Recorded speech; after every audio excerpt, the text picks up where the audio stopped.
Questions थे जो हमारे रह गए थे, है ना, सेकेंडरी मेमोरी के अंदर इन मैग्नेटिक डिस्क। तो जरा इनको सॉल्व करते हैं। याद है आपको ये questions?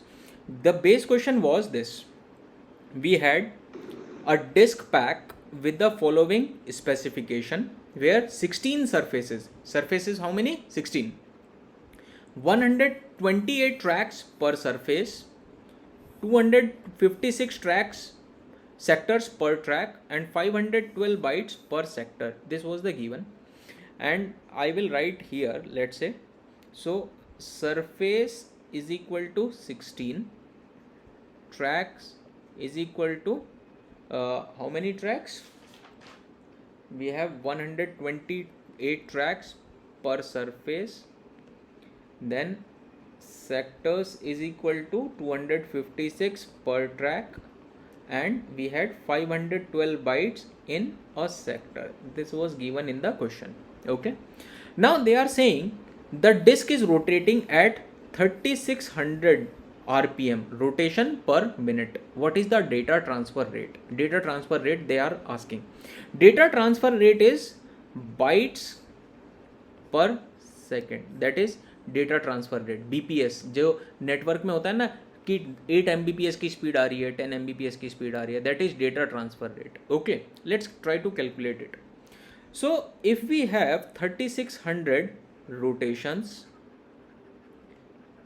per minute, this implies 36 rotations in 60 into 10 to the power 3 milliseconds। क्या मैं लिख सकता हूँ 1 मिनट को 60 सेकेंड्स होते हैं और सेकेंड को मिली सेकेंड में कन्वर्ट कर दिया तो 10 to the power 3 millisecond हो जाएगा। So 1 rotation in 60 into 10 to the power 3 by 3600, इतने मिली सेकेंड में एक रोटेशन होगा, यस और नो? एक रोटेशन इतने मिली सेकेंड में होगा। If I calculate this, then what I will get? What I will get after calculating this? Calculate it fast. So I have ready answer, that is 16.66 millisecond. Okay, so I get 16.66 millisecond. यहाँ तक सबको समझ में आया? Yes sir. Yes sir. यानी कि 16.66 millisecond के अंदर एक ट्रैक कवर हो रहा है, एक ट्रैक। और ये वन ट्रैक अगर हमारे पास फिक्स्ड हेड होता तो हम वन ट्रैक बोलते, लेकिन बाय डिफ़ॉल्ट हम मान के चलते हैं कि हमारे पास पैरेलल ट्रैक्स हैं। डिफ़ॉल्ट फिक्स्ड हेड नहीं होता है, डिफ़ॉल्ट में फिक्स्ड नहीं होता है, डिफ़ॉल्ट में पैरेलल ट्रैक्स होते हैं जो कि मूवेबल होते हैं हमारे पास, है ना। तो हम मान के चल रहे हैं कि हमारे पास पैरेलली काम हो रहा है, तो हम मान के चल रहे हैं कि 16.66 मिलीसेकेंड में जो ये 16 सरफेसेस हैं सब के सब में काम हो रहा है। तो 16 tracks are readable. By default हमें सबको मानना है, ठीक है। या तो वो लिख के देंगे ए वर्ड होगा हमारे क्वेश्चन में, नेक्स्ट अभी क्वेश्चन आएगा उसको भी दिखाऊंगा मैं, जिसके अंदर हम मान के चलेंगे कि वन ट्रैक ही रीड हो रहा है। लेकिन यहाँ पे 16 सरफेसेस हैं तो 16 ट्रैक्स रीड हो रहे हैं इतने मिली सेकेंड में, ठीक है। यानी कि 16.66 मिली सेकेंड के अंदर 16 इंटू 256 सेक्टर्स रीड होंगे, क्योंकि एक सेक्टर में, एक ट्रैक में इतने सेक्टर्स हैं। और इसको मल्टीप्लाई अगर 512 से कर दें तो इतने बाइट्स रीड होने लगेंगी इतने मिली सेकेंड में। इतने मिली सेकेंड में इतनी बाइट्स रीड हो पा रही हैं। लेकिन हमें डेटा ट्रांसफ़र रेट पर सेकंड बताना है, मिली सेकेंड में नहीं बताना है। तो हम क्या करते हैं, इसको लेट से 1 मिली सेकेंड में लिखेंगे। तो 1 मिली सेकेंड में 256 इंटू 512 डिवाइडेड बाई 16.66, इतने बाइट्स रीड होंगी 1 मिली सेकेंड में। तो 1 मिली सेकेंड में अगर इतनी हो रही है तो 1 सेकेंड में कितनी होंगी? इसको मल्टीप्लाई कर दीजिए 16 into 256 into 512 into 10 to the power 3। 10 to the power 3 milliseconds होंगी 1 सेकेंड में। अगर हमने इधर 10 to the power 3 से मल्टीप्लाई किया तभी तो ये 1 सेकेंड बना। ऐसे ही हमने 10⁻³ इधर मल्टीप्लाई कर दिया, डिवाइडेड बाई 16.66, इतने बाइट्स हो गए। अब बाइट्स पर सेकेंड, तो अब इसको कैलकुलेट करेंगे तो आपके पास आंसर आ जाएगा अराउंड 125 Mbps। इतने मेगाबाइट्स पर सेकेंड रीड हो रहा है डेटा। समझ में आया डेटा ट्रांसफ़र रेट कैसे निकालते हैं?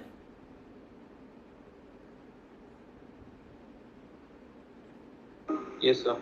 किसी को कोई डाउट इस क्वेश्चन में? बोलिए। पहले मैंने 1 की। हर्षित, आवाज नहीं आ रही आपकी। Sir hello. Yes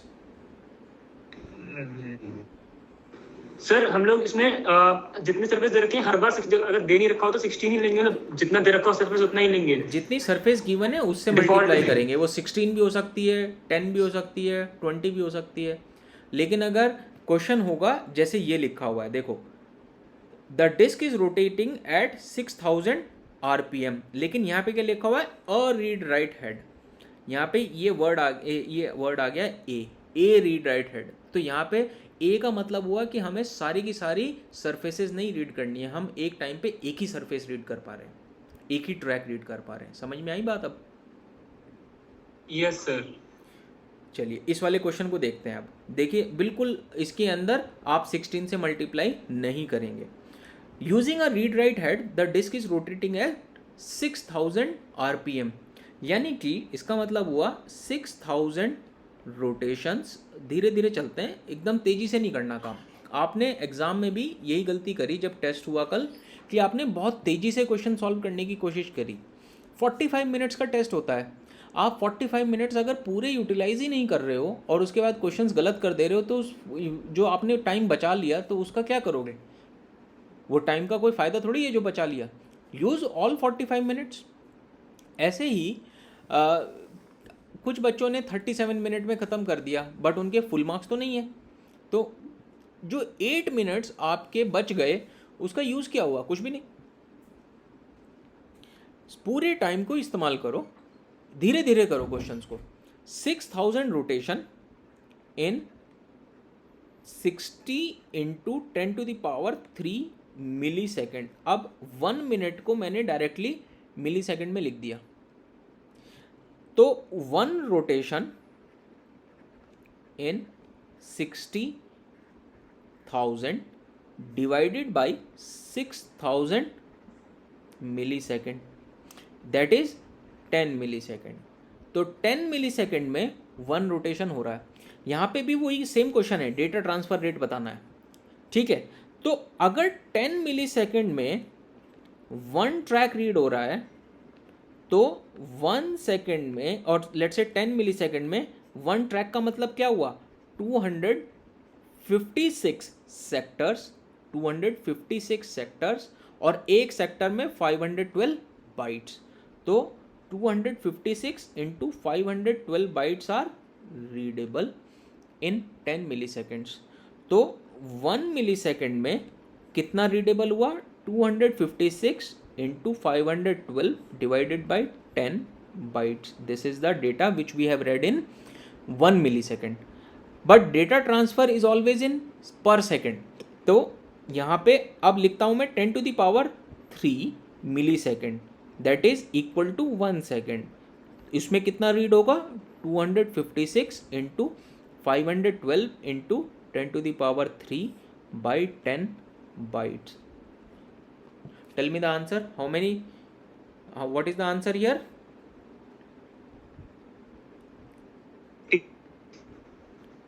How much? 30 Mbps. 3 Mbps.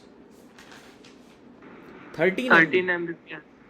13 Mbps is the answer. Okay, this is the data transfer rate. Okay, any doubt in this question?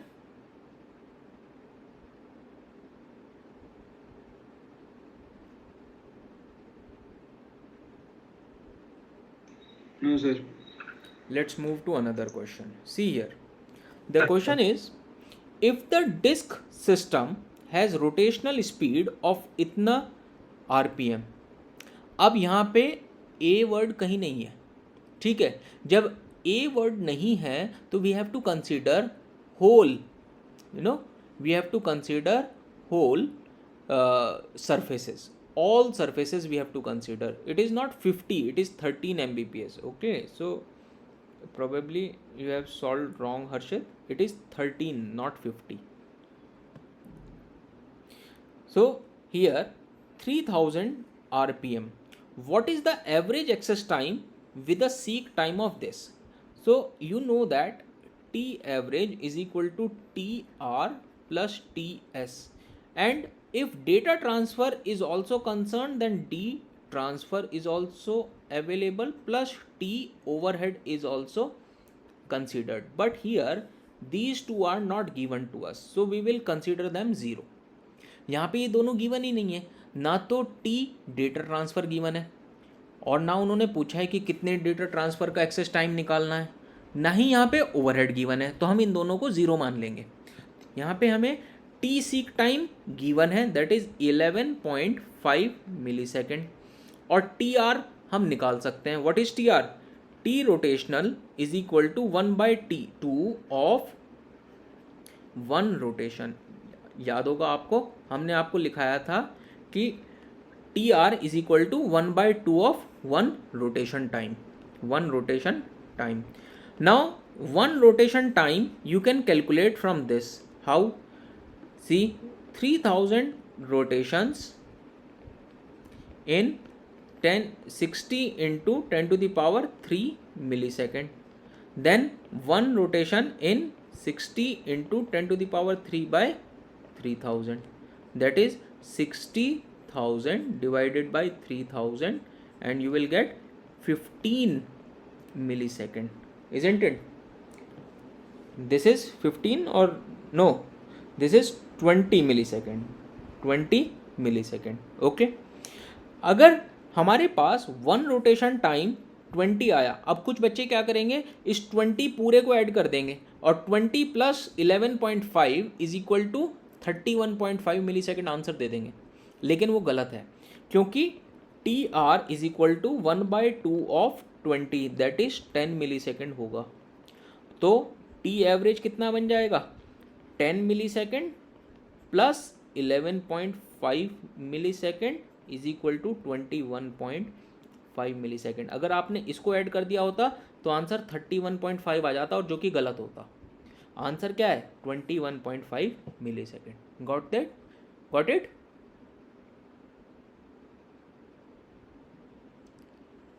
Yes, sir. Yes, sir. किसी को कोई डाउट इसमें?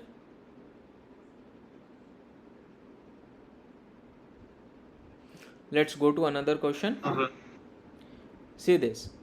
What is the average access time? Again, they are asking for average access time for transferring this much byte of data. Now, data transfer time is also considered because they are asking for 512 bytes of data. तो हमें data transfer time भी रखना पड़ेगा consideration में. Following specification average seek time, यानी कि ये क्या गिवन है? TS. Disk rotation is 6000 RPM. अब आप मुझसे पूछ सकते हो कि सर यहाँ पे 16 को कंसीडर करें कि 1 हेड को कंसीडर करें. ज़रूरत ही नहीं पड़ेगी उसकी, एक्चुअली उसकी ज़रूरत ही नहीं पड़ेगी, जब पड़ेगी देखते हैं. Then they have given 60 KB per second. मैं आपको एक टिप देता हूँ, उसको ध्यान से सुनो. ये टिप हमेशा काम नहीं आएगी, लेकिन ज़्यादातर क्वेश्चन में काम आ जाएगी. जब आपको 6000 RPM गिवन होता है तो कंसीडर 1 सरफेस और 1 ट्रैक.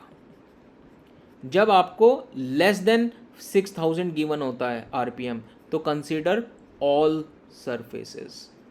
ये एक टिप दे रहा हूँ बस, ठीक है.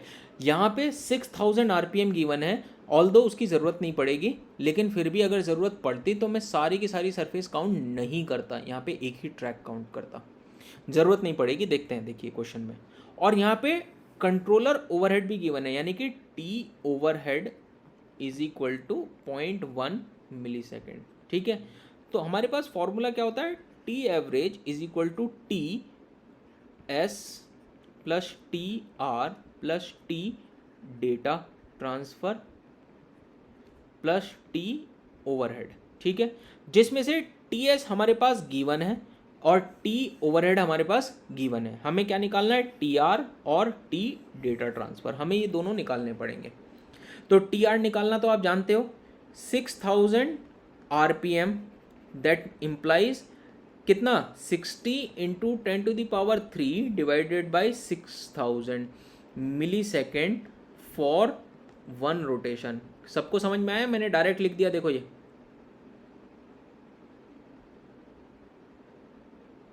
Yes sir. देखो Yes, sir. ये 1 मिनट लिखा हुआ है ऊपर, this is 1 minute and this is number of rotation पर मिनट, तो उसको हम डिवाइड कर देंगे तो 1 रोटेशन का टाइम आ जाएगा विच इज 10 मिली सेकेंड। तो 10 मिली सेकेंड आ गया हमारे पास ये। अब अगर 10 मिली सेकेंड इसमें लगते हैं, ओके, सो ये कितना हुआ, T R is equal to 1/2 into 10 that is 5 millisecond. तो 5 मिली सेकेंड हमारे पास टी आर आ गया, यानी कि this is 5, this is also 5 and this is 0.1। ये मिली सेकेंड में है, ये मिली सेकेंड में है और ये भी मिली सेकेंड में आ गया, 3 चीज़ें आ गई हैं। Now we have to calculate data transfer rate. तो डेटा ट्रांसफ़र टाइम देखते हैं जरा 512 बाइट्स के लिए। Now see this 10 millisecond for 1 track, 10 millisecond for 1 track, और maybe not like this, इसको इस तरह से नहीं करते हैं क्योंकि उन्होंने हमें डेटा ट्रांसफ़र स्पीड गिवन है। देखो इसको,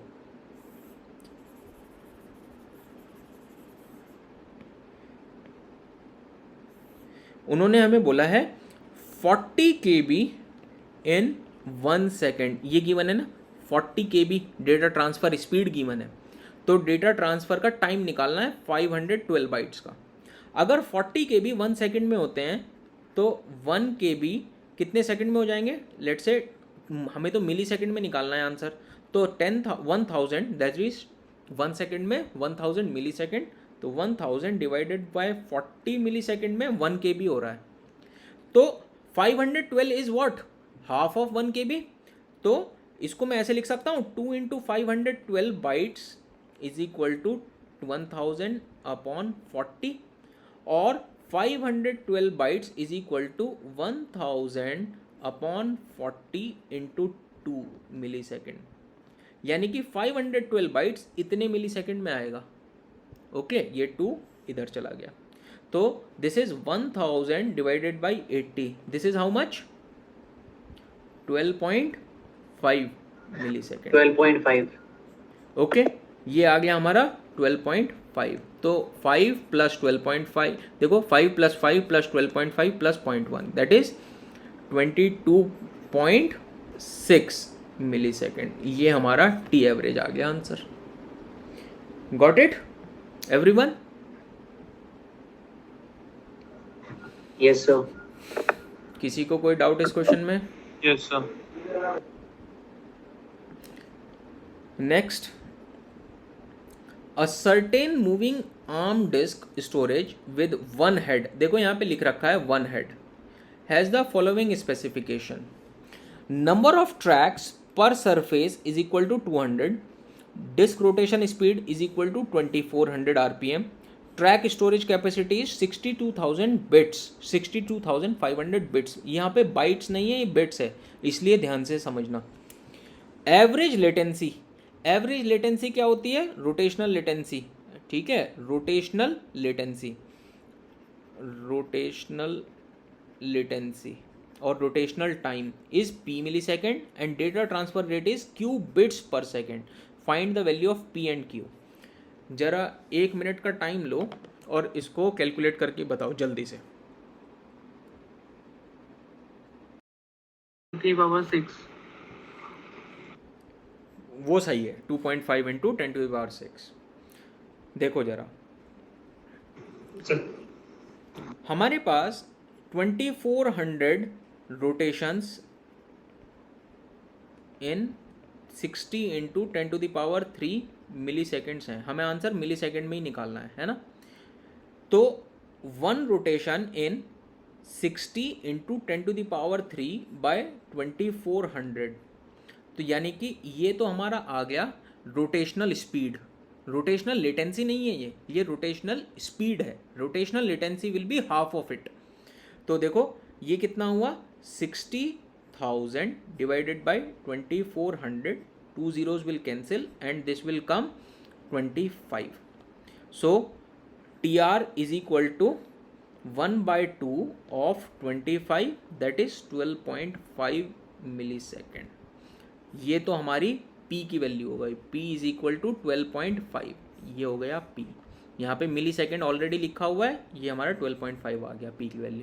यहाँ पे किसी को कोई डाउट?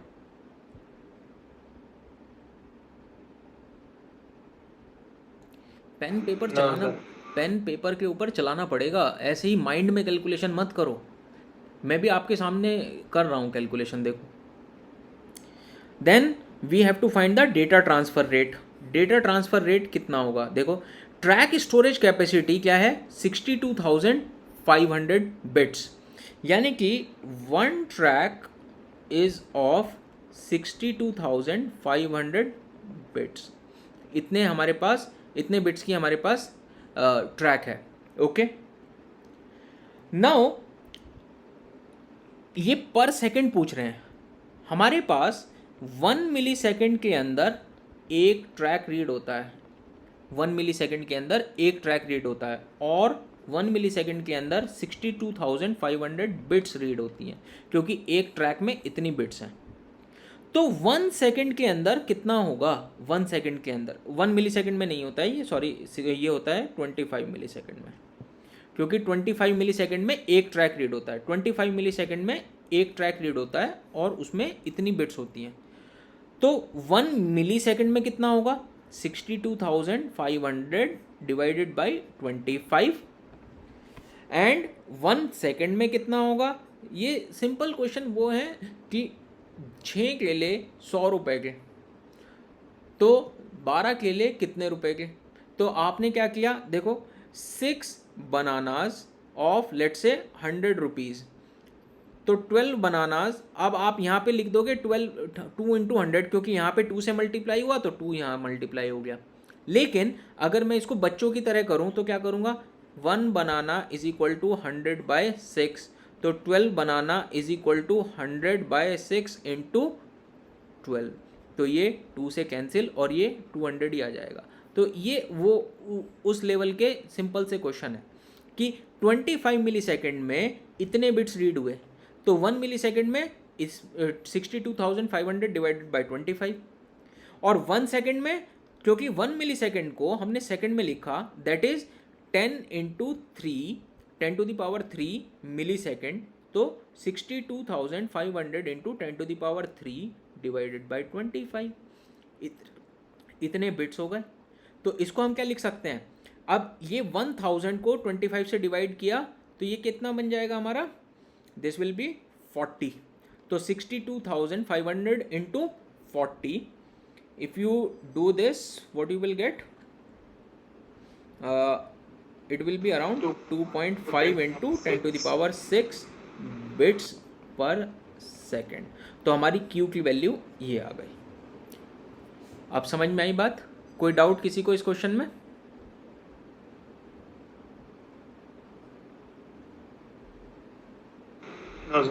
डाउट पूछो, क्योंकि क्वेश्चन में आप लोगों ने गलती करी है, कल एग्जाम अच्छा नहीं गया है आप लोगों का।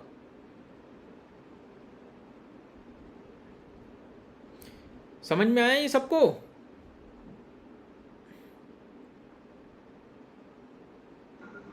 Yes sir, yes sir. चलिए नेक्स्ट क्वेश्चन देखिए जरा। A disk space has 19 surfaces. Storage area on each surface has inner diameter of 22 centimeter. Please mute प्रभात।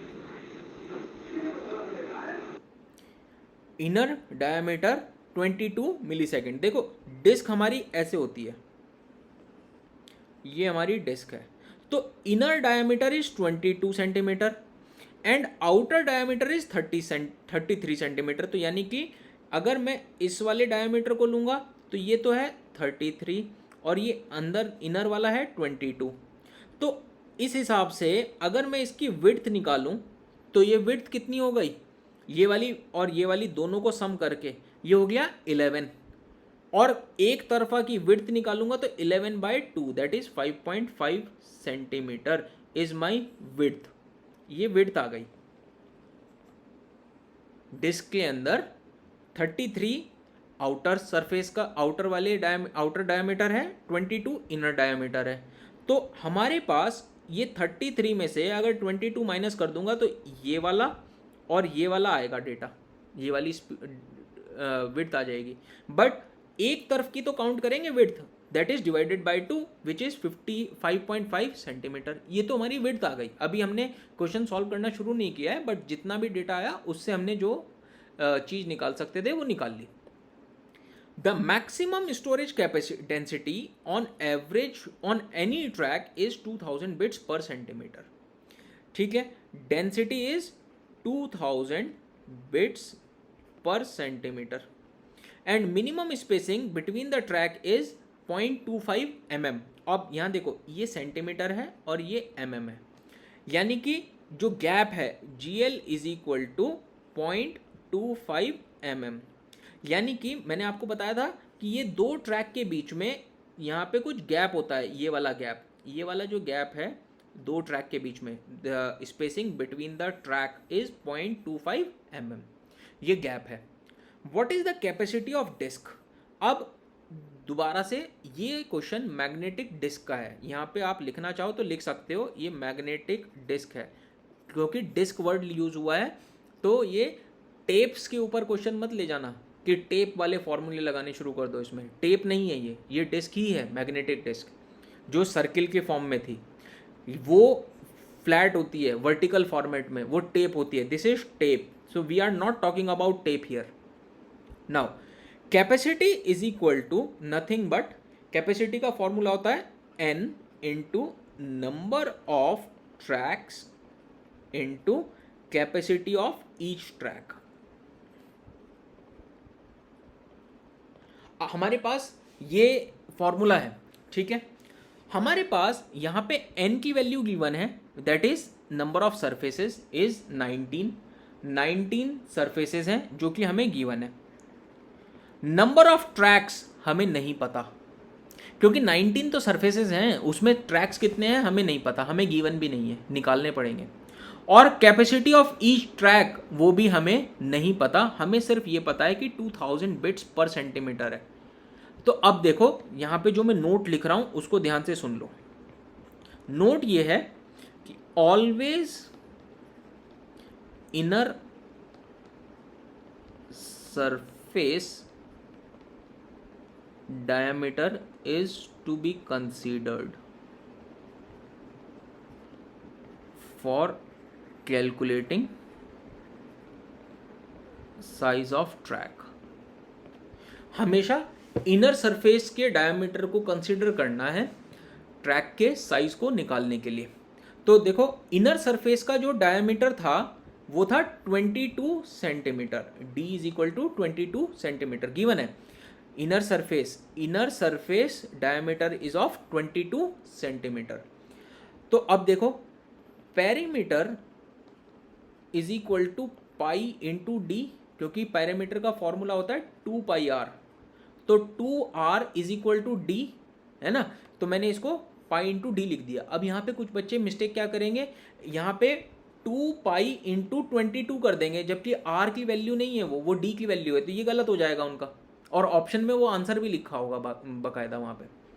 ये मिस्टेक जब होंगी जब जल्दीबाजी करोगे, जल्दीबाजी नहीं करनी है, आराम से करो। 3 मिनट है क्वेश्चन करने के लिए, 3 मिनट बहुत होते हैं। तो पाई की वैल्यू 22/7 और डी की वैल्यू 22 सेंटीमीटर में आ गया हमारे पास। इसको हम लिख सकते हैं हाउ मच, जरा जल्दी से बताओ, how much is this? 69.14 centimetre square, centimetre not square, centimetre. ये हमारा पेरीमीटर आ गया। अब वो कह रहे हैं 1 centimetre is equal to 2000 bits. उन्होंने लिख के दिया है 2000 bits for 1 centimetre. Per centimetre मतलब यही होता है। तो 69.14 centimetre is equal to 69.14 into 2000 bits, ये लिख सकता हूँ मैं। अब इसको अगर केबी में बनाना है तो 2 की पावर 10 से डिवाइड कर दो। ध्यान रखो, जब मैंने आपको बताया था कि 1000 से डिवाइड करना है, वो टेप्स का केस था। आप यहाँ पे डिवाइड कर सकते हो, लेट्स से आप 1000 से भी करोगे तो भी हो जाएगा, ऐसा कोई बहुत अंतर नहीं आएगा। और इसको 8 से और डिवाइड कर दो in order to convert into bytes. अगर बाइट से कन्वर्ट 2 की पावर 10 से भी डिवाइड किया तो किलो बाइट्स में हो जाएगा। तो जरा किलो बाइट्स में कितना आया ये देखो, ये हो गया हमारा 2 और ये हो जाएगा 250 into 69.14 how much?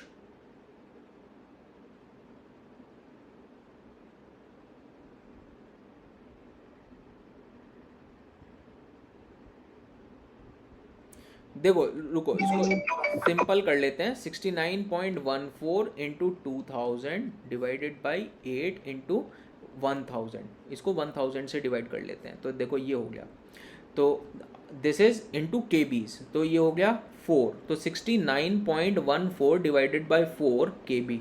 Now how much is this?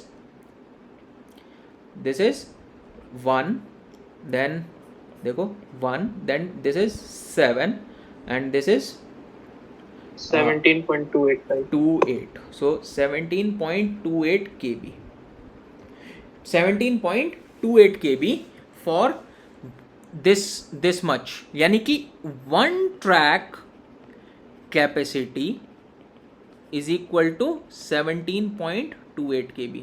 यही तो आया या कुछ और आया?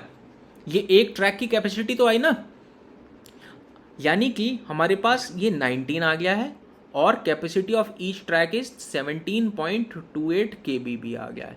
Now we have to find out number of tracks. Okay, number of tracks निकालने के लिए मैं आपको एक फॉर्मूला बता रहा हूं, जरा उसको याद रखो। x is equal to width of track, y is equal to width of gap and W is equal to width of storage। ठीक है, अगर ये गिवन होगा तो number of tracks is equal to W upon x plus Y. ये formula है हमारे पास नंबर ऑफ ट्रैक्स निकालने का। If x is not given, यानी कि विड्थ ऑफ ट्रैक गिवन नहीं है, then number of tracks is equal to W upon y. If y is not given, then number of tracks is equal to W by x। ठीक है, तो number of tracks निकालने के लिए width हमने शुरुआत में निकाली थी, याद होगा कितना? 5.5। जो बच्चे यहाँ पे 11 लिख देंगे फिर गलती हो जाएगी, ध्यान से क्वेश्चन करो। 5.5 सेंटीमीटर, क्या था? सेंटीमीटर। ठीक है, अब विड्थ ऑफ ट्रैक तो हमारे पास है नहीं, हमें गिवन ही नहीं है विड्थ ऑफ ट्रैक, हमें तो गिवन विड्थ ऑफ गैप है which is given as 0.25 mm। ये हमें गिवन है क्वेश्चन में। देखो यहाँ पे दोबारा से, ये है विड्थ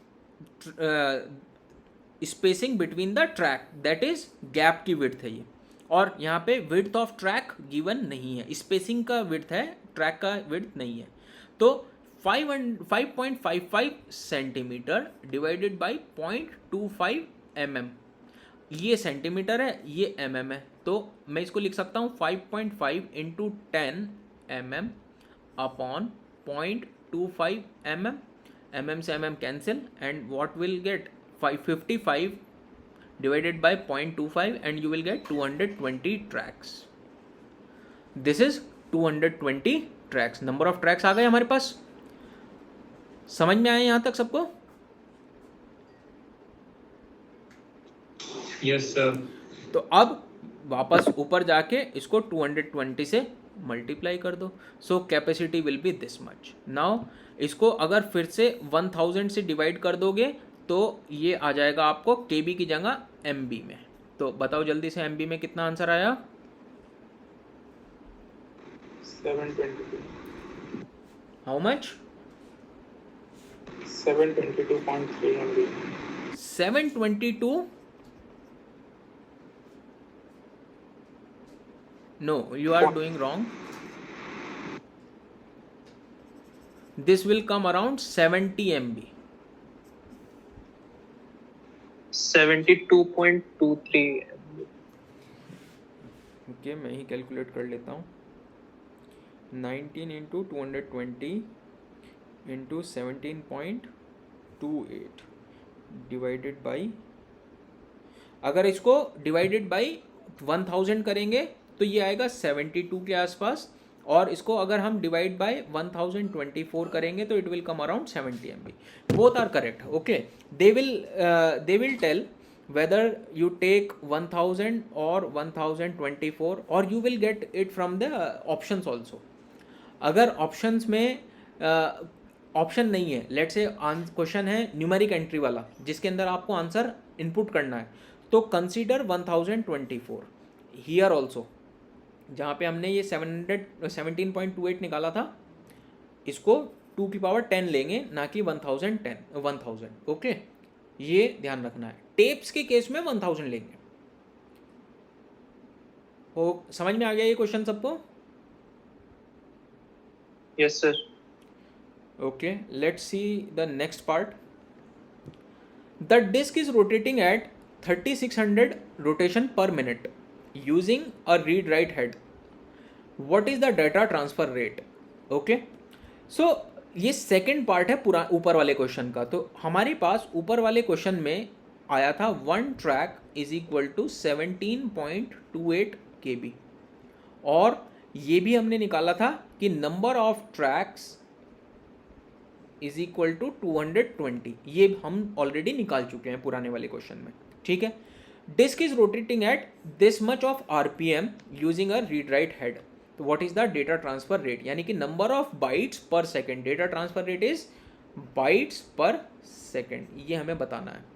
तो देखो 3600 RPM का मतलब ये हो गया कि 60 into 10⁻³ divided by 3600 millisecond per rotation. एक रोटेशन में इतने मिली सेकेंड. तो this is what, this is 16.66 millisecond. अभी हमने पहले एक क्वेश्चन में कैलकुलेट किया था, ये 16.66 मिली सेकेंड आया था वहाँ पे एक रोटेशन के लिए. तो दिस इम्प्लाइज, यहाँ पे हमारे पास एक रोटेशन में देखो यहाँ पे लिखा हुआ है using A head, A read write head. तो यानी कि 16.66 मिली सेकेंड में कितना डेटा ट्रांसफ़र होता है? 17.28 KB, क्योंकि एक ही ट्रैक कंसीडर कर रहे हैं, जबकि हमें गिवन था 19 सरफेसेस. हमने यहाँ पे 19 से मल्टीप्लाई नहीं करी है. ध्यान से सुनो, यहाँ पे 19 से मल्टीप्लाई नहीं करी है. अगर यहाँ पे ए रीड राइट हेड ना होता तो हम 19 से मल्टीप्लाई करते. जो मैंने आपको टिप दी थी वो यहाँ पे यूज़ नहीं करनी है. कभी आप यहाँ पे यूज़ करने लगो कि सर 6000 से कम है RPM और आप जो है 19 से मल्टीप्लाई कर दो, लेकिन यहाँ पे ये वर्ड भी तो गिवन है, जो ये गिवन है यहाँ पे ए, तो इसकी वजह से 19 से मल्टीप्लाई नहीं करी. तो यहाँ पे इतने मिली सेकेंड में इतने KB ट्रांसफ़र हो रहा है, लेकिन हमें तो पर सेकेंड बताना है. ठीक है ना, डेटा ट्रांसफ़र रेट पर सेकेंड होता है. तो 1 मिली सेकेंड के अंदर 17.28 डिवाइडेड बाई 16.66 KB, और 10⁻³ millisecond, that is 1 second, is equal to 17.28 into 10⁻³ divided by 16.66. This is how much? This is around 1 Mbps. 1036. 1 Mbps के आसपास आ जाएगा ये. आपने बताया 1036 kbps. ठीक है ना, तो आप इसको 1024 से डिवाइड करोगे तो 1.0 समथिंग कुछ आएगा. तो that is 1 equal to 1 Mbps only. Okay, Yes, sir.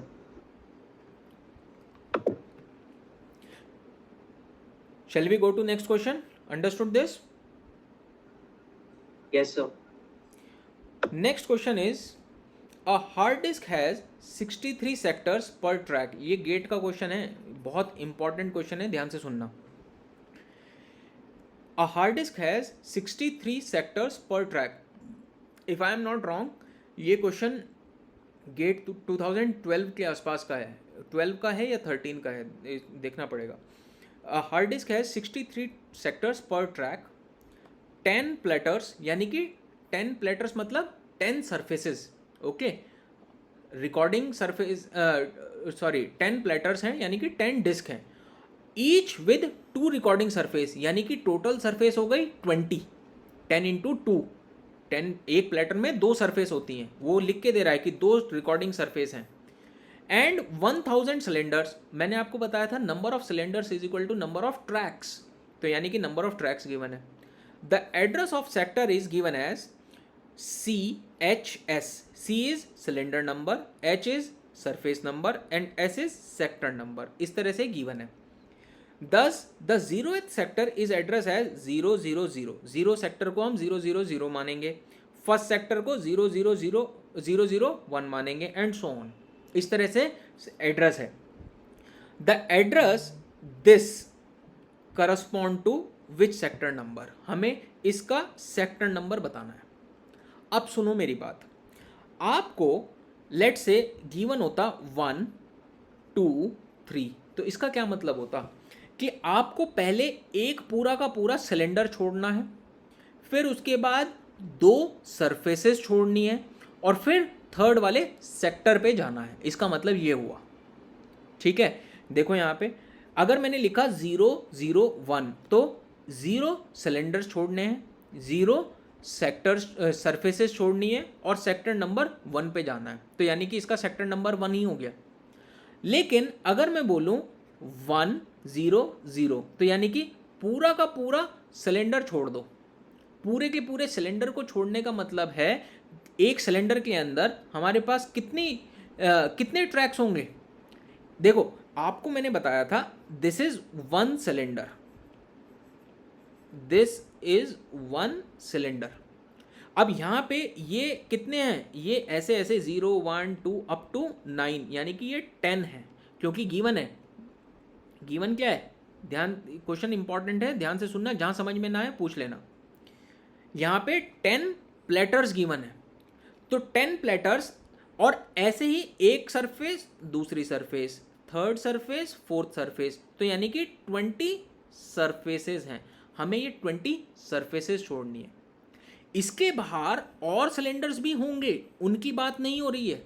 एक डिस्क के अंदर मल्टीपल सिलेंडर्स हैं. कितने सिलेंडर्स हैं मल्टीपल, जितने हमारे पास ये लिखा हुआ है 1000 सिलेंडर्स हैं.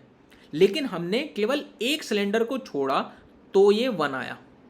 1 सिलेंडर में कितने सेक्टर्स छोड़ दिए, यानी कि 20 तो हमारी सरफेसेस हो गई. इनटू हर सरफेस पे कितने सेक्टर्स होंगे, हर सरफेस पे 63 सेक्टर्स. तो हमें 20 इंटू 63, देखो 20 कैसे आया था, 2 into 10 into 63 surfaces, plus 0 plus 0, तो यानी कि ये हो गया हमारा 63 into 2 is 126 sector number is represented by this. वो पूछ रहे हैं कि ये वाला सेक्टर नंबर बताओ, ये वाला सेक्टर नंबर हमें बताओ. तो आपको करना क्या पड़ेगा, 400 सिलेंडर्स छोड़ने पड़ेंगे. 400 यहां से चलोगे और 400 छोड़ने पड़ेंगे. इसके बाद और बहुत सारे बचे हुए हैं. तो जैसे आपने यहां किया था, ये था 2 इंटू 10, और ये 1 से मल्टीप्लाई की थी, क्योंकि जितने सरफेसेस छोड़ने हैं, फिर उतने जितने सिलेंडर छोड़ने हैं, जितनी सरफेसेस हैं, और हर सरफेस में कितने सेक्टर हैं. ऐसे ही 400 इंटू 2 इंटू 10 इंटू 63. देखो ये तो हो गया सिलेंडर नंबर, ये हो गया सरफेस नंबर, और ये हो गए सेक्टर्स पर सिलेंडर पर सरफेस. इतने तो हमने सिलेंडर छोड़े हैं, प्लस ये हमारे पास सरफेस नंबर है. प्लस 16 इंटू हर सरफेस में कितने सेक्टर्स हैं 63, तो इंटू 63। अब यहाँ पे 2 से मल्टीप्लाई नहीं किया है क्योंकि ये सरफेस नंबर गिवन है। यहाँ पे हमने सरफेस निकालने के लिए 2 से मल्टीप्लाई किया था because 10 is the platter number. आप 20 से डायरेक्ट मल्टीप्लाई करते तो 2 से मल्टीप्लाई नहीं करते फिर। प्लस ये सेक्टर नंबर है तो इसको तो 29 कर दो बस, सिंपल, और कुछ भी नहीं। तो this will be your answer. Calculate it first, you will gate 50 50 37। देखो आंसर निकालना इस केस में इंपॉर्टेंट नहीं है। कॉन्सेप्ट समझ में आया कि नहीं मुझे ये बताओ।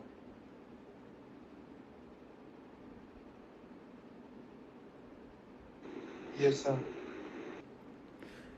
This is actually in 3D, that's why I am not able to draw the drawing here, but यहाँ पे ऐसे है ये कुछ, यहाँ पे हमारे पास इस तरह से ये सिलेंडर्स हैं।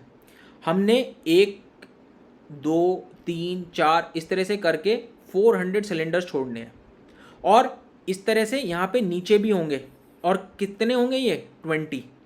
तो जब यहाँ पे छोड़ेंगे तो यहाँ पे भी छोड़ेंगे, यहाँ पे भी छोड़ेंगे, यहाँ पे भी छोड़ेंगे।